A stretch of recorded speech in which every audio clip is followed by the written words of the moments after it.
Welcome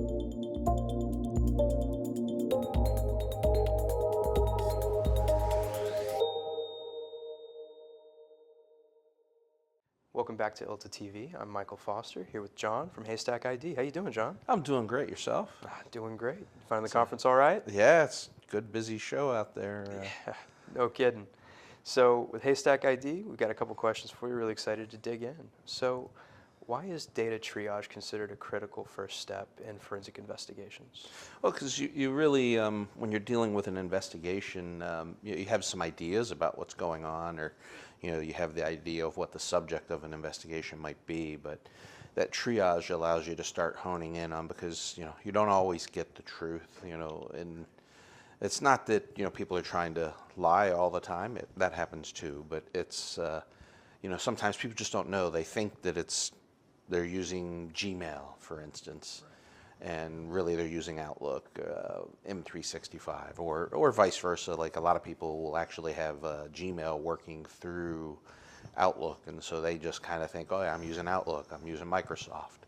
So that triage step allows you to kind of validate what sources you have, and then B, really allows you to start looking at a quick inventory, a quick assessment of what's there to find the real, where the meat might be, where the date ranges are. Like, a great example of a case that we recently did where, the custodian had a cell phone, time span was like 3 years. We went and did our triage and discovered, hey, there's only 8 months of text messages here. What's going on? Oh, well, I got a new phone last year. Well, that was asked during the initial interview and the initial setup of the case, but you missed that detail. Well, yeah, I forgot, totally didn't think about it. IT was like, hey, we're going to upgrade your phone this year, gave me a new phone. So then it was, okay, now we've got to go figure out what are we going to do about this other 2 years of data that was needed for the case. But that gives you that quick look, instead of, now I've collected the phone, I've processed it, and we're down the road, we've done review, you've already spent all that review time. And now, hey, wait a minute, we're missing messages from 3 years ago. So that triage is a really important step as far as just driving home, what's really interesting, what's relevant to your matter, what you need to find. And then sometimes you do find the smoking guns and stuff when you're doing those things. But I gotta imagine finding a smoking gun's pretty exciting, huh? yeah, it's pretty cool. I mean, that is a fun part of what we do. I mean, I love what I do. I've been doing it for 30 years, so those smoking guns, you don't get them all the time, but when you have those moments, in a recent case, we were examining phones and we found the evidence, again, through our triage, and the ringleaders kind of turned around and confessed, and it was like, they weren't even sure who the ringleaders were. We were looking at like 80 people, and we turned around and it was like, okay, yeah, it was kind of me and this guy. We kind of set it all up. And so, finding that smoking gun just totally turned it around on them and allowed them to solve the matter in, way less effort and way less expense. Makes a big splash. So that's always fun. That's really cool. How does effective triage improve the efficiency of like any sort of forensic investigation, and what can happen if folks miss that step? Well, so missing the step, again, you get into that review or, the analysis, you're looking at all the case data, and if you didn't do a thorough job with your triage and really find the important things up front, now all of a sudden, again, you're 3 months in, 6 months in, hundreds of thousands of dollars later, you've been reviewing documents and then discover, oh, wait, I am missing a huge bucket of data here, or worse, you actually go through to production, get the production from the other side, and then there's text messages from that guy from 3 years ago, and it's like, wait a minute, we don't have this one. Why don't we have this one? What happened? And now we're, having to go back and backpedal and solve all of that.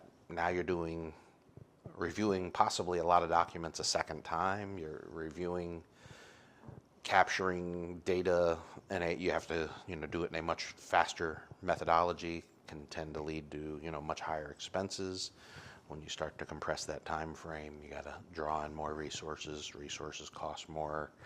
Travel expenses are higher. All that sort of stuff. How does better data triage help manage those resources?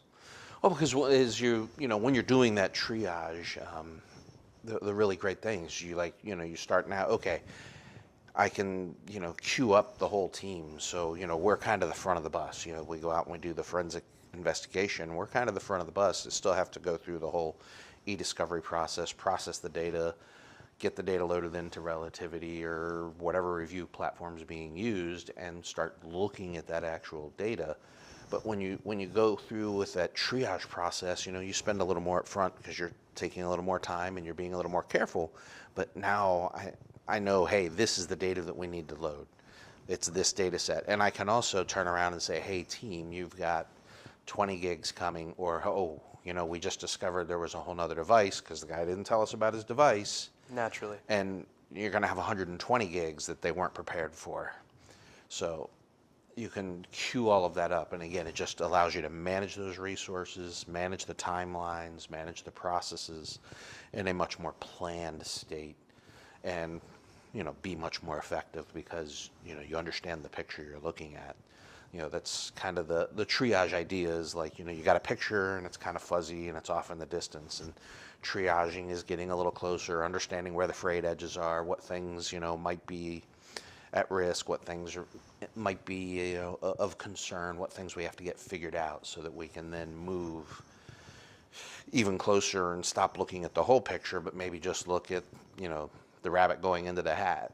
And that's where we have to focus because that's what's got the information relative to my investigation. Sounds like a plan to me. That's brilliant. Where can people find you? So they can find me at HaystackID.com and also on LinkedIn. But HaystackID, easiest way to find me, and happy to have a conversation with anybody and help them put together a solid plan. All righty. Thank you so much, John. No, thank you. Appreciate it. It was great to be here. Thank you.